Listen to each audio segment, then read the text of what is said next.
Hello and welcome back to Homestead News with Kevin and Pat.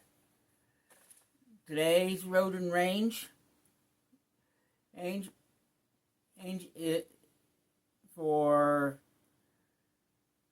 let's see what is today, the 10th, Monday August the 10th, and we are going to be discussing a new historical marker going up in the next week. This week in North Carolina. Also, the North Carolina Statehouse has a special tour or exhibit for every Saturday this month. And no travel news this week would be complete without Buc-ees. So we're going to be talking about Buc-ees again today. Oh, what is that little beaver up to? Let's get into it. Alright. First off the first African American lawyer, or if not the first, one of the first, is going to be honored in with a historical marker, or the historical marker is to be unveiled this Saturday the 15th in Wilmington. According to the press release, a man who was among the first African Americans to practice law in North Carolina soon will be recognized with a North Carolina Highway Historical Marker. The North Carolina Historical Marker Program is part of the North Carolina Department of Natural and Cultural Resources. The marker commemorating George L. Mapson, and we have tracked down a photo of Mr. Mapson, which will be up on the screen here with us. He will be placed at the intersection of Market and 16th Streets in Wilmington, North Carolina, and dedicated during a ceremony Saturday, August 15th at 3 p.m. at the Hotel Ballast in Wilmington. Mapson was born in 1846 and occupies an important place in the history of North Carolina during the Reconstruction era, becoming the first African American lawyers licensed to practice in the state. His career affects the legal, political, and social changes that followed the Civil War and highlights how black professionals contributed to black life during a transformation period. He received his education at Howard University in June of 1871. He and Thomas Warwick appealed to the United States Supreme Court for law licenses. Both men received approval, but Warwick soon left the state to practice in Washington, D.C., leaving Mapson as the first black lawyer to actively practice law in North Carolina courts. Mapson's influence extended far beyond the courtroom. He was deeply involved in the political life of Wilmington and the broader region. He served as a speaker at Republican meetings as early as 1867. He was regarded by some observers as a political leader among African Americans in North Carolina.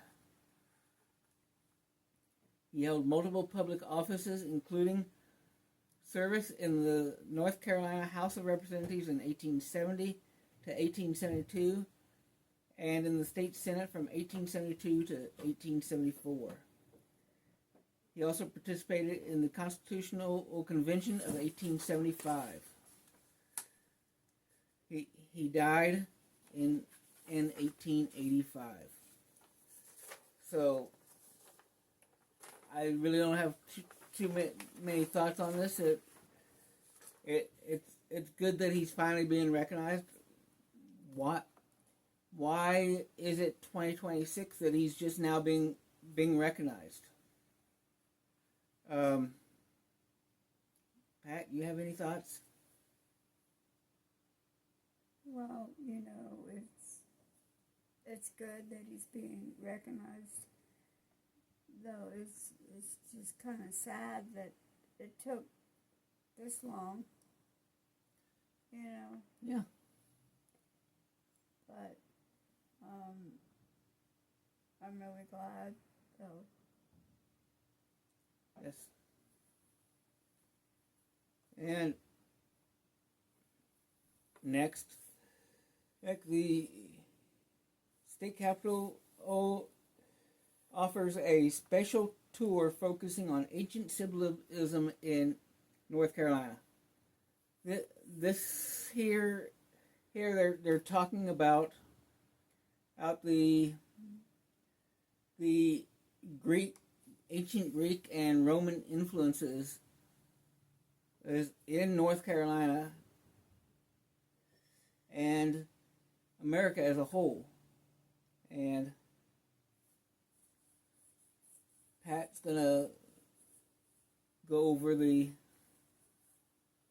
press release here.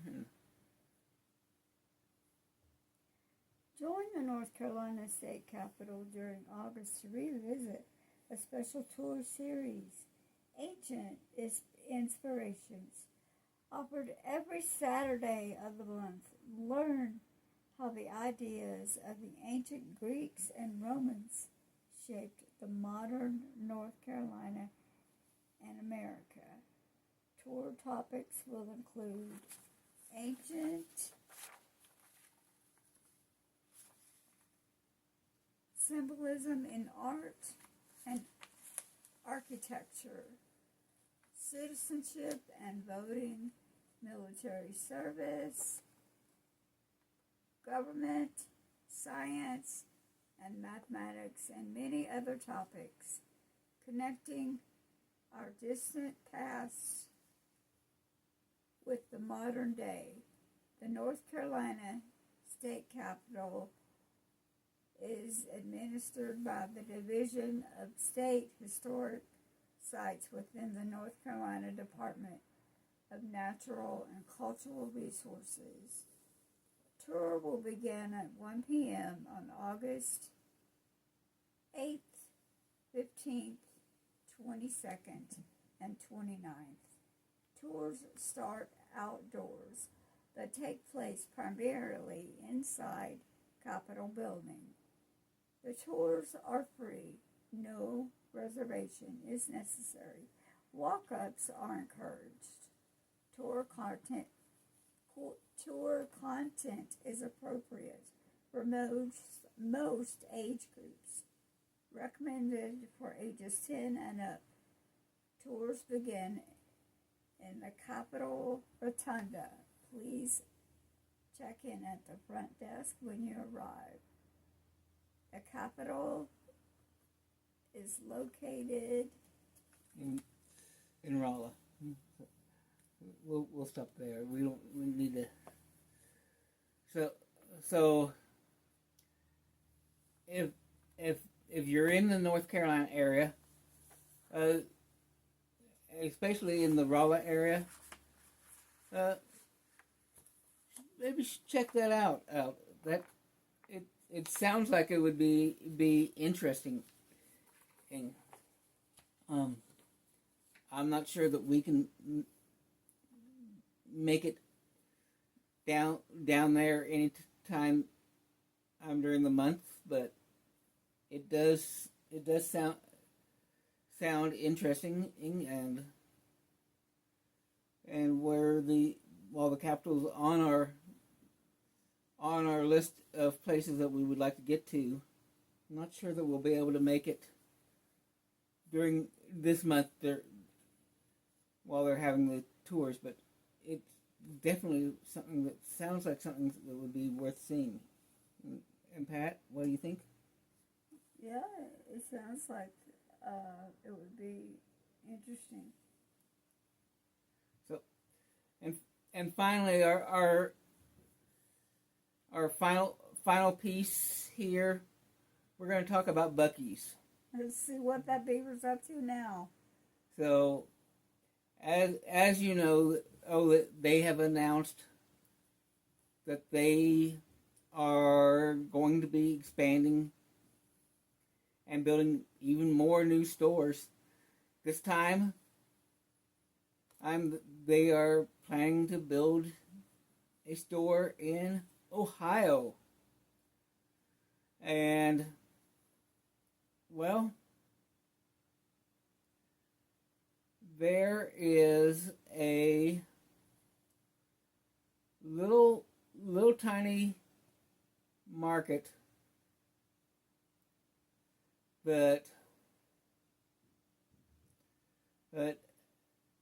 uses Beaver in its name.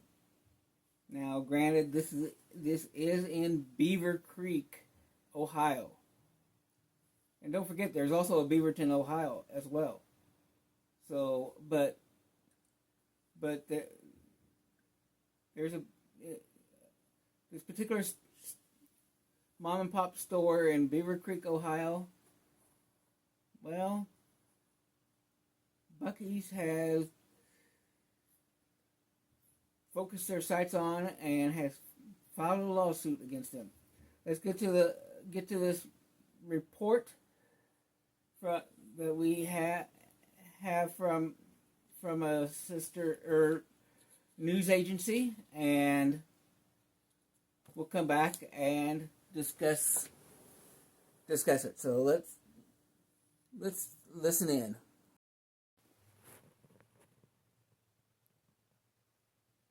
Battle of the Beavers. It has now become a nationwide story that hits close to home because it has been developing overnight. And not just the local community either. The state of Ohio now rallying behind Beaver's mini-mart in Beaver Creek in the trademark lawsuit with Buc-ees. 2 News reporter Avery Feldman is live there in Beaver Creek with some of the new developments that we're learning just overnight now, Avery. Caleb Morgan, we are hearing from the owner of Buc-ees for the very first time. Huber Heights Mayor Jeff Gore shared that the owner of Buc-ees, Arch Alpin, called him to explain his side of the lawsuit. In the statement, Gore says Alpin told him that the owner of Beaver's Mini-Mart filed for their own trademark for Beaver Mart just a few months after Buc-ees announced their new location in Huber Heights. Applin says they had no issue with Beaver's Mini-Mart using the Beaver as the logo for a Beaver Creek store, but did not want Beaver Mart to become a chain of stores, potentially violating their trademark. Buc-ees says they reached out to the mini-mart several times over the past few months and did not hear a response until last night. You can see on your screen now those 2 logos for comparison. The lawsuit claims wide eyes and a smile and red as a predominant color are too similar. For Buc-ees to prove trademark infringement, they need to prove that their logo is a valid and protected trademark, ownership, commercial use, and likelihood to cause confusion. Beaver's Mini-Mart can claim defense of no likelihood to cause confusion by analyzing similarity of the marks, proximity, and actual evidence of that confusion. They also could use the fair use doctrine. Cases like that reach trial typically take a year or 2 if they are not settled. Buc-ees owners said to Huber Heights Mayor Jeff Gore that they would drop the case if the Beaver Mart trademark is dropped. A legal expert tells us this is not the first time Buc-ees has sued for trademark infringement, and most businesses end up settling and changing their logos. They've actually also sued a convenience store in northern Ohio. I believe it's called Mikey's. They have a moose. Again, a moose and a beaver don't seem to be the same to me, but Buc-ees is claiming trademark infringement there, and they've claimed it numerous places around the country. Today, the community is hosting a cash mob, which urges residents to buy at least $20 worth of merchandise. Organizers say this brings back an old community tradition. Live in Beaver Creek, Avery Feldman, 2 News. Now streaming. And now, Pat, what do you think? Think about Buc-ee's suing in Beaver Mart.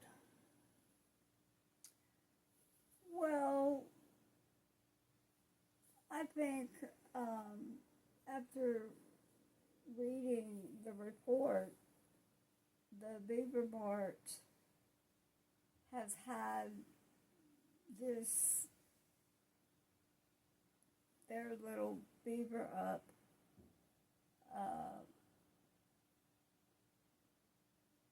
long before Buc-ee's started. Right, but they filed for a trademark on the name, and just shortly after Buc-ee's announced that they were going to open in Ohio. Was the timing just coincidental, or were they doing this because Buc-ee's was coming to Ohio? I mean, why didn't they do this? Why didn't they do it back in 2018 when they first bought the place and opened it up as Beaver's Mart? Yeah, they should have. They should have. I mean, I don't blame Buc-ee's for being aggressive in protecting their trademark. Coca-Cola has done the same thing, and when you're a corporation, you have to, when somebody is using a name that is similar, even though there's no confusion, really. The intent could be to try to use the corporation's name, and so, you know, at the same time,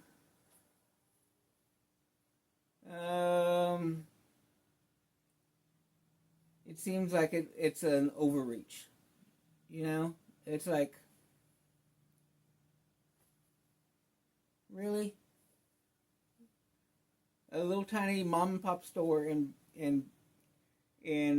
Beaver Creek, Ohio, and you're concerned about that? But, you know, as the owners stated in this video clip, if they don't want Beaver's mini-mart to start becoming a chain, and that then they have to be even more worried about, you know. Yeah, that's true. So I don't know.